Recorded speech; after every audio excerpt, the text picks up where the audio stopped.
Elon, hey, welcome back to TED. It's great to have you here. Thanks for having me.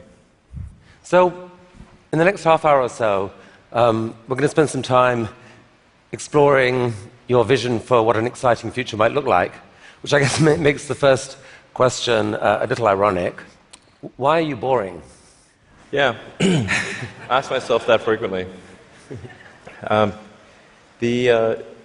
trying to dig a hole under LA, and this is to create the beginning of what will hopefully be a 3D network of tunnels to alleviate congestion. So, I mean, right now, I think one of the most soul-destroying things is traffic. It affects people in every part of the world. It takes away so much of your life, and it's horrible. It's particularly horrible in LA. And I think you've brought with you the first visualization that's been shown of this. Can I show this? Yeah, absolutely. So this is the first time, just to sort of show what we're talking about. So there are a couple of key things that are important in having a 3D tunnel network. First of all, you have to be able to integrate the entrance and exit of the tunnel seamlessly into the fabric of a city. So by having an elevator, sort of a car skate that's on an elevator, you can integrate the entrance and exits to the tunnel network just by using 2 parking spaces. And then the car gets on a skate. There's no speed limit here, so we're designing this to be able to operate at 200 kilometers an hour, about 200 kilometers an hour, or about 130 miles per hour. So you should be able to get from, say, Westwood to LAX in 6 minutes, 5-6 minutes. So possibly initially done as like on a sort of toll road type basis. Yeah. Which I guess alleviates some traffic from the surface streets as well. So I don't know if people noticed it in the video, but there's no real limit to how many levels of tunnel you can have. So you can go much further deep than you can go up. The deepest mines are much deeper than the tallest buildings are tall. So you can alleviate any arbitrary level of urban congestion with the 3D tunnel network. This is a very important point. So a key rebuttal to the tunnels is that if you add one layer of tunnels, then that will simply alleviate congestion. It'll get used up, and then you'll be back where you started, back with congestion. But you can go to any arbitrary number of tunnels, any number of levels. But people assume traditionally it's incredibly expensive to dig, and that would block this idea. Yeah.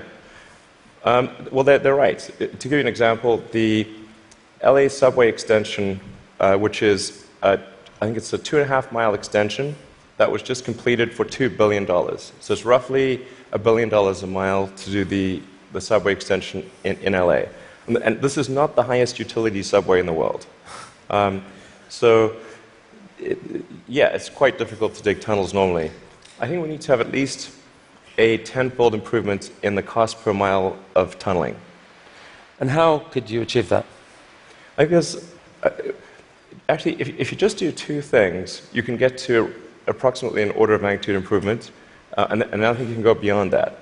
So the first thing to do is to cut the tunnel diameter by a factor of 2 or more. So a single road lane tunnel would, according to regulations, has to be 26 feet, maybe 28 feet in diameter to allow for crashes and emergency vehicles and sufficient ventilation for combustion engine cars. But if you shrink that diameter to what we're attempting, which is 12 feet, which is plenty to get an electric skate through, you drop the diameter by a factor of 2 and the cross-sectional area by a factor of 4. So, and the tunneling cost scales with the cross-sectional area. So that's roughly a half order of magnitude improvement right there. Then tunneling machines currently tunnel for half the time, then they stop, and then the rest of the time is putting in reinforcements for the tunnel wall.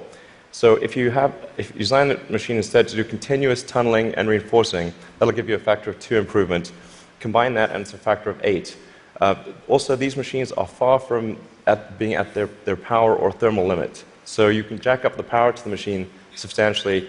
I think you can get at least a factor of 2, maybe a factor of 4 or 5 improvements on top of that. So I think there's a fairly straightforward series of steps to get somewhere in excess of an order of magnitude improvement in the cost per mile. Our target actually is we've got a pet snail called Gary. This is from Gary the snail from South Park. I mean, sorry, SpongeBob SquarePants. So Gary is capable currently he's capable of going 14 times faster than a tunnel boring machine. Okay. You want to beat Gary? We want to beat Gary. Yeah. He's not a patient little fellow, and we want that will be victory. Victory is beating the snail. But a lot of people dreaming about future cities, they imagine that actually the solution is sort of flying cars, drones, etc. You go above ground. Why isn't that a better solution? You save all that tunneling cost. Right. I'm in favor of flying things. Obviously, I do rockets, so I like things that fly. This is not some inherent bias against flying things, but there is a challenge with flying cars in that they'll be quite noisy. The wind force generated will be very high. Let's just say that if something's flying over your head, if there are a whole bunch of flying cars going all over the place, that is not an anxiety-reducing situation. You don't think to yourself, well, I feel better about today. You're thinking, like, did they service their hubcap? Or is it going to come off and guillotine me as they're flying past? And so you've got this vision then, future cities with these rich 3D networks of tunnels underneath. Is there a tie-in here with Hyperloop? Could you apply these tunnels to use for this Hyperloop idea you released a few years ago? Yeah, so we've been sort of puttering around with the Hyperloop stuff for a while. We built a Hyperloop test track adjacent to SpaceX just for a student competition to encourage innovative ideas in transport. It actually ends up being the biggest vacuum chamber in the world after the Large Hadron Collider by volume. It was sort of quite fun to do that, but it was kind of a hobby thing. And then we think we might. So we developed a little pusher car to push the student pods, but we're going to try seeing how fast we can make the pusher go if it's not pushing something. Huh. So, I mean, like, sort of cautiously optimistic we'll be able to be faster than the world's fastest bullet train, even in a 0.8-mile stretch. Whoa. Good brakes. Yeah. I mean, it's either going to smash into tiny pieces or. But you can picture then a Hyperloop in a tunnel, yes, running quite long distances. Exactly. So in looking at tunneling technology, it turns out that in order to make a tunnel, you have to, in order to seal against the water table, you've got to typically design a tunnel wall to be a good to about 5 or 6 atmospheres. So to go to vacuum is only 1 atmosphere, or near vacuum. So actually, it sort of turns out that automatically, if you build a tunnel that is good enough to resist the water table, it is automatically capable of holding vacuum. Huh. So, yeah. And so you can actually picture this, like what kind of length tunnel is in Elon's future to running Hyperloop? Yeah, I think there's no real length limit. You could dig as much as you want. I think if you were to do something like a DC to New York Hyperloop, I think you'd probably want to go underground the entire way because it's a high density area. You're going under a lot of buildings and houses, and if you go deep enough, you cannot detect the tunnel. Sometimes people think, well, it's going to be pretty annoying to have a tunnel dug under my house. Like, if that tunnel is dug more than about 3 or 4 tunnel diameters beneath your house, you will not be able to detect it being dug at all. In fact, like if you're able to detect the tunnel being dug, whatever device you're using, you can get a lot of money for that device from the Israeli military, who is trying to detect tunnels from Hamas, and from the U.S. Customs and Border Patrol that trying to detect drug tunnels. So the reality is that Earth is incredibly good at absorbing vibrations, and once the tunnel depth is below a certain level, it is undetectable. Maybe if you have a very sensitive seismic instrument, you might be able to detect it. So you've started a new company to do this called The Boring Company. Very nice, very funny.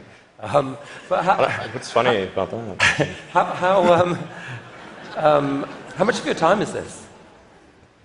It's maybe 2 or 3%. You've called it a hobby. This is what an Elon Musk hobby looks like. I mean, it really is. Like, we actually, this is basically interns and people doing it part-time. So this is, we bought some second-hand machinery, and it's kind of puttering along, but it's making good progress. So an even bigger part of your time is being spent on electrifying cars and transport through Tesla. Is one of the motivations for the tunneling project the realization that actually, in a world where cars are electric and where they're self-driving, there may end up being more cars on the roads on any given hour than there are now? Yeah, exactly. A lot of people think that when you make cars autonomous, that they'll be able to go faster and that will alleviate congestion. And to some degree, that will be true. But once you have shared autonomy where it's much cheaper to go by car and you can go point to point, the affordability of going in a car will be better than that of a bus. Like, it will cost less than a bus ticket. So the amount of driving that will occur will be much greater with shared autonomy, and actually traffic will get far worse. I mean, you started Tesla with the goal of persuading the world that electrification was the future of cars. Yeah. And a few years ago, people were laughing at you. Now, not so much. I mean... Okay. Well, I mean, I don't know. I don't know. But isn't it true that pretty much every auto manufacturer has announced serious electrification plans for the short to medium term future? Yeah. I think almost every automaker has some electric vehicle program. They vary in seriousness. Some are very serious about transitioning entirely to electric, and some are just dabbling in it. And some, amazingly, are still pursuing fuel cells, but I think that won't last much longer. But isn't there a sense, though, Elon, where you could now just declare victory and say, we did it, let the world electrify, and you go on and focus on other stuff? Yeah. I intend to stay with Tesla as far into the future as I can imagine. And there are a lot of exciting things that we have coming. We've got, obviously, the Model 3 that's coming soon. We'll be unveiling the Tesla semi-truck. And okay, well, we're going to come to this. So Model 3. So it's supposed to be coming in July-ish. Yeah, it's looking quite good for starting production in July. Yeah. Wow. One of the things that people are so excited about is the fact that it's got autopilot. And you put out this video a while back showing what that technology looked like, or would look like. Yeah. There's obviously autopilot in Model S right now. Yeah. What are we seeing here? Yeah, so this is using only cameras and a GPS. So there's no LiDAR or radar being used here. This is just using passive optical, which is essentially what a person uses. The whole road system is meant to be navigated with passive optical or cameras. And so once you solve cameras or vision, then autonomy is solved. If you don't solve vision, it's not solved. So that's why our focus is so heavily on having a vision neural net that's very effective for road conditions. Right. Many other people are going the LiDAR route. You want cameras plus radar is most of it. You can absolutely be superhuman with just cameras. Like, you could probably do 10 times better than humans with just cameras. So the new cars being sold right now have eight cameras in them. That they can't yet do what that showed. When will they be able to? I think we're still on track for being able to go cross-country from LA to New York by the end of the year, fully autonomous. Okay, so a car, by the end of the year, you're saying someone's going to sit in a Tesla without touching the steering wheel, tap in New York, off it goes, won't have to ever touch the wheel by the end of 2017. Yeah, essentially November or December of this year, we should be able to go from, all the way from a parking lot in California to a parking lot in New York, no controls touched at any point during the entire journey. And amazing.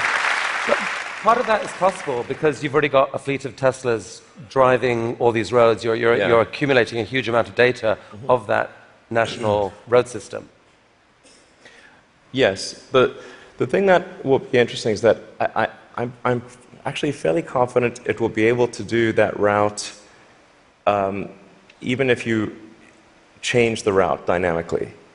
So like it's fairly easy. If you say I'm going to be really good at one specific route, that's one thing. But it should be able to go really be very good. Certainly, once you enter a highway, to go anywhere on the highway system in a given country. So it's not sort of limited to LA, New York. We could change it and make it Seattle, Florida, that day, or in real time. So you were going from LA to New York, now go from LA to Toronto. So leaving aside regulation for a second, in terms of the technology alone, the time when someone will be able to buy one of your cars and literally just take their hands off the wheel and go to sleep and wake up and find that they've arrived, how far away is that to do that safely? I think that's about 2 years.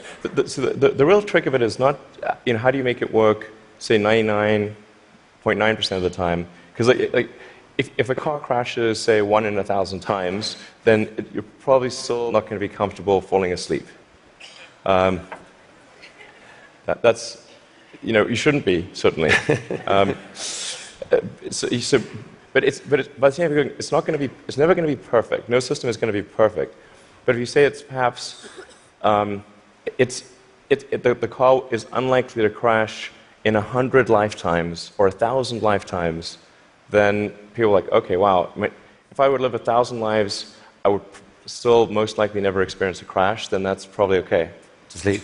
Maybe, I guess a big concern of yours is that people may actually get seduced too early to think that this is safe, and that you'll have some horrible incident happen that puts things back. Well, I think that the autonomy system is likely to at least mitigate the crash, except in rare circumstances. The thing to appreciate about vehicle safety is this is probabilistic. Right. So that there's some chance that any time a human driver gets in the car that they will have an accident. That is their fault. It's never zero. And so the key threshold for autonomy is how much better does autonomy need to be than a person before you can rely on it. But once you get that literally safe hands-off driving, the power to disrupt the whole industry seems massive, because at that point you've spoken of people being able to buy a car, drops you off at work, and then you let it go and provide a sort of Uber-like service to other people, earn you money, maybe even cover the cost of your lease of that car. Exactly. So you can kind of get a car for free. Is that really likely? Yeah, absolutely. This is what will happen. So there will be a shared autonomy fleet where you buy your car and you can choose to use that car exclusively. You could choose to have it be used only by friends and family, only by 5-star other drivers who are rated 5-star. You can choose to share it sometimes, but not other times. That's 100% what will occur. It's just a question of when. Wow. So you mentioned the Semi, and I think you're planning to announce this in September. But I'm curious whether there's anything you could show us today. I will show you a teaser shot of the truck. Teaser shot. It's live. Okay. No, that's definitely a case where we want to be cautious about the autonomy features. Yeah. Because we can't see that much of it, but it doesn't look like just a little friendly neighborhood truck. It looks kind of badass. What sort of semi is this? So this is a heavy-duty, long-range semi-truck. So it's like the highest weight capability and with long range. So essentially, it's meant to alleviate the heavy-duty trucking loads. Right. And this is something which people do not today think is possible, to think the truck doesn't have enough power or it doesn't have enough range. And then with the Tesla Semi, we want to show that an electric truck actually can out-torque any diesel semi.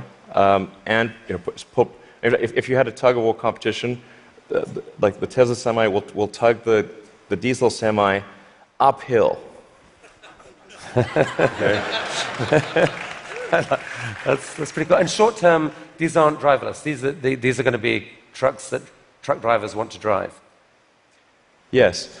So what'll be really fun about this is you have a flat torque RPM curve with an electric motor, whereas with a diesel motor or any kind of internal combustion engine car, you've got a torque RPM curve that looks like a hill. So this will be a very spry truck. You could drive this around like a sports car. There's no gears. It's like single speed. So there's a great movie to be made here somewhere. I don't know what it is, and I don't know that it ends well, but it's a great movie. It's quite bizarre test driving when I was driving the test prototype for this truck. It's really weird because you're driving around and you're so nimble, and you're in this giant truck. Wait, you've already driven a prototype? I drove it around the parking lot. I was like, this is crazy. Wow. This is not vaporware. This is like wow. Driving this giant truck and sort of making these mad maneuvers. This is cool. Okay, from a really badass picture to a kind of less badass picture. This is just a cute house from Desperate Housewives or something. What on earth is going on here? Well, this illustrates the picture of the future that I think is how things will evolve. You've got an electric car in the driveway. If you look in between the electric car and the house, there are actually 3 power walls stacked up against the side of the house, and then that house roof is a solar roof. So that's an actual solar glass roof. Okay, so that's a picture of a real. Admittedly, it's a real fake house. That's a real fake house. So these roof tiles, some of them have in them basically solar power, the ability to.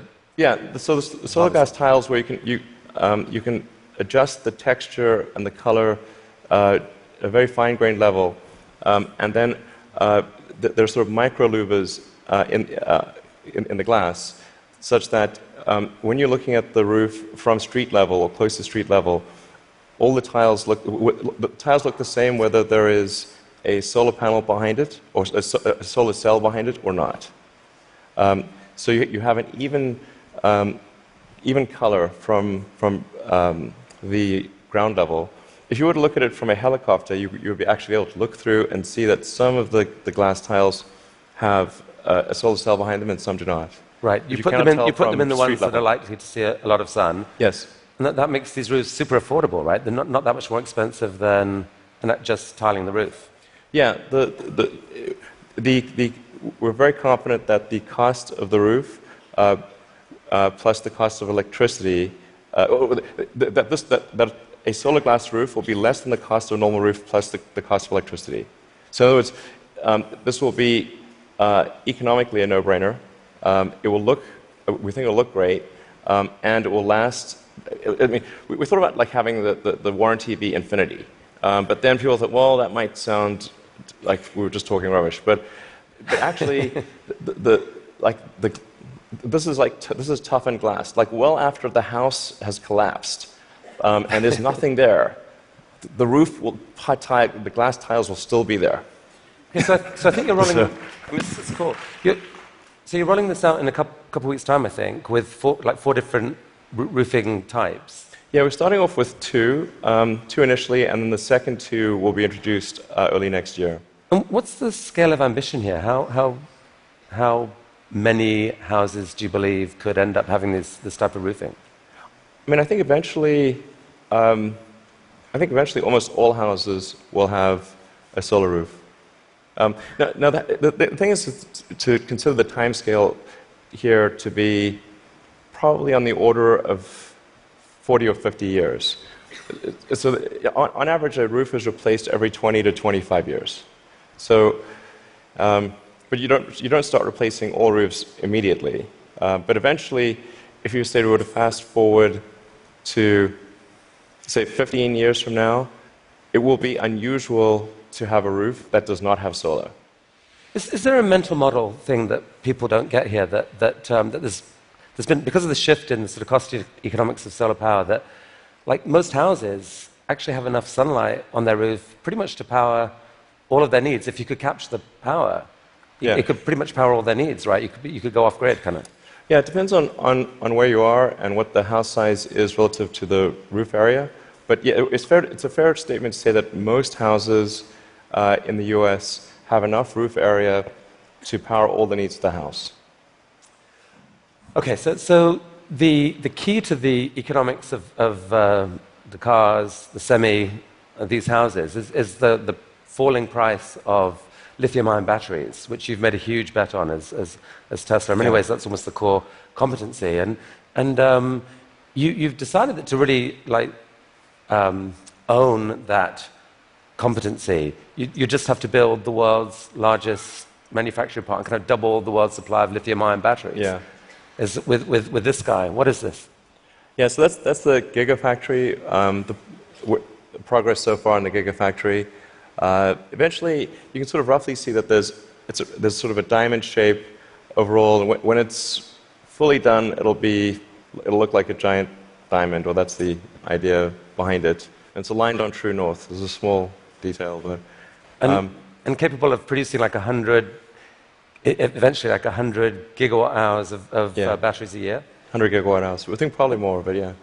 And they're actually being produced right now already here, right? Yeah, we're in production already. You guys put out this video. Yeah. I mean, is that speeded up, or? That's the slowed down version. So how fast does it actually go?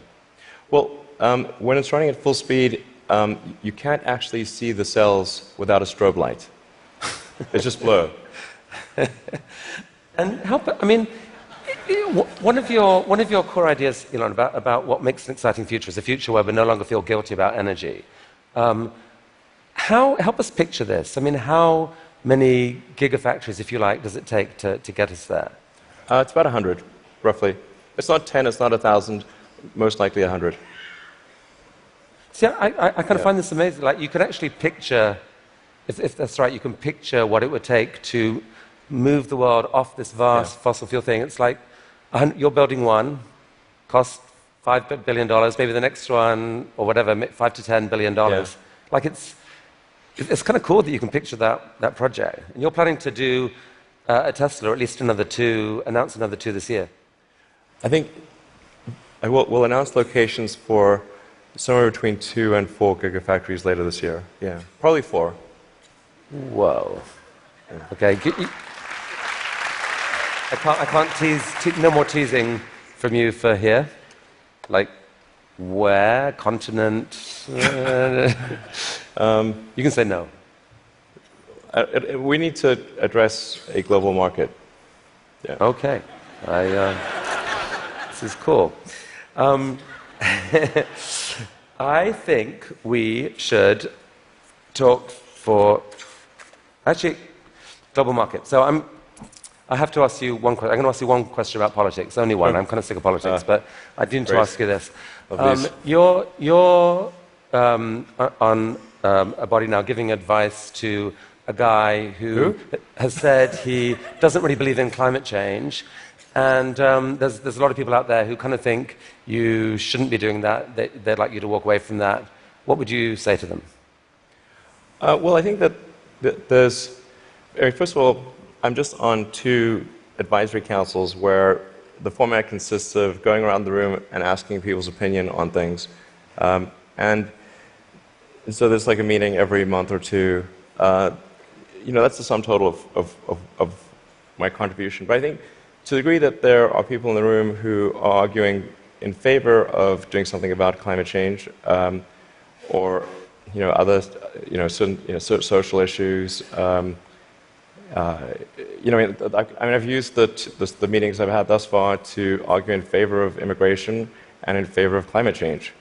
And if I hadn't done that, that wasn't on the agenda before. So maybe nothing will happen, but at least the words were said. Okay. So let's talk SpaceX and Mars. Last time you were here, you spoke about this, what seemed like a kind of incredibly ambitious dream to develop rockets that are actually reusable.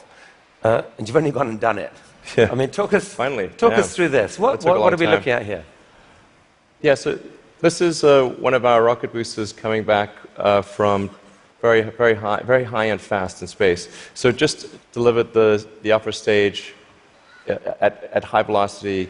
I think this may have been sort of a Mach 7 or so delivery of the upper stage. Yeah. So that was a sped up. That's the slowed down version. Yeah. That was the sped up version. But I mean, that's amazing. And several of these failed before you finally figured out how to get to do it. But now you've landed. You've done this 5 or 6 times. I think we're on 8 or 9 or something. Yeah. And for the first time, you've actually reflown one of the rockets that landed. So we landed the rocket booster, and then prepped it for flight again and flew it again. So it's the first reflight of an orbital booster where that reflight is relevant. So it's important to appreciate that reusability is only relevant if it is rapid and complete. Right. So like an aircraft or a car, the reusability is rapid and complete. You do not send your aircraft to Boeing in between flights. Right.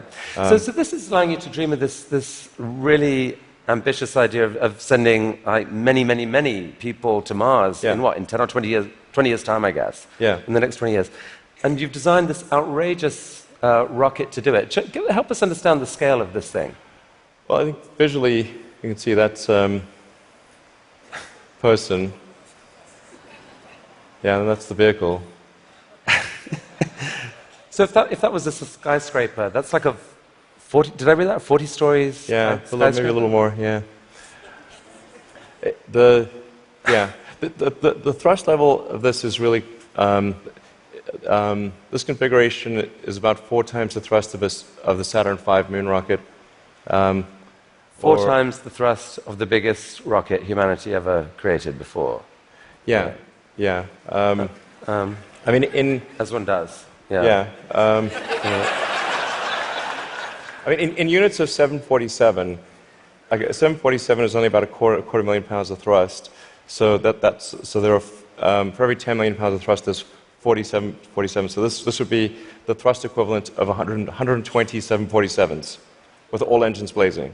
And so even with a machine designed to escape Earth's gravity, I think you told me last this thing could actually take a fully loaded 747, people, cargo, everything, into orbit. Exactly. This can take a fully loaded 747 with maximum fuel, maximum passengers, maximum cargo on the 747. This can take it as cargo. So based on this, you presented recently this interplanetary transport system, which is visualized this way. And this is a scene you picture, in 30 years' time, 20 years' time? People walking into this rocket. I mean, I'm hopeful it's sort of in the 8 to 10 year time frame. Aspirationally, that's our target. Our internal targets are more aggressive, but I think,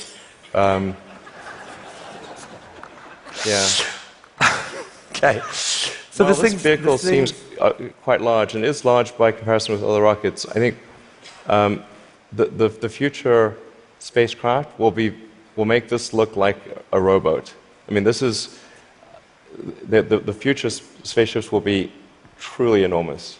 Why, Elon? Because why do we need to build a city on Mars with 1 million people on it in your lifetime, which I think is kind of what you've said you'd love to do.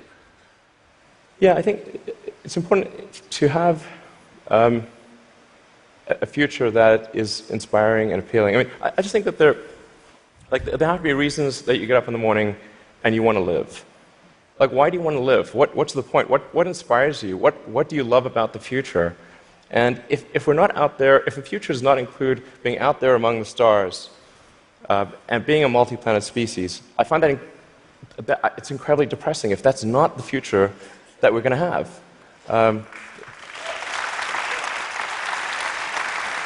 People want to position this as an either-or, that there are so many desperate things happening on the planet now, from climate to poverty to, you pick your issue. And this feels like a distraction. You shouldn't be thinking about this. You should be solving what's here and now. And to be fair, you've done a fair old bit to actually do that with your work on sustainable energy. But why not just do that?